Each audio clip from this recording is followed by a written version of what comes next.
क'क्राझार जिल्लानि गसाइगाव महकुमानि श्रीरामपुराव मैया 768 केजि गान्जा पुलिसा गंसे ट्राकनिफ्राय हमनो हादोंमोन। गान्जानि हाथाय बेसेना 1 कौटि रां जागोन होनना पुलिसनि सुलुङाव फोरमायदोंमोन।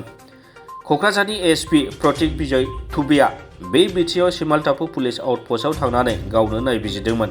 नाथाय थांनाय हरनि 1 रिंगासोआव सिनायहायै दुथाङा गान्जा लाबोनाय UP 12T4447 नम्बरनि ट्राकखौ सावनानै होयो। मख'जाथावदि ट्राकखौ हमनानै सिमालटापु पुलिस आउटपस्टआव पुलिसआ दोनदोंमोन। अर खोमोरग्रा हान्जाया अरखौ खोमोरनो नाजायोब्लाबो नाथाय अरखौ खोमोरनो हायैयाव ट्राकआ खामजोबो।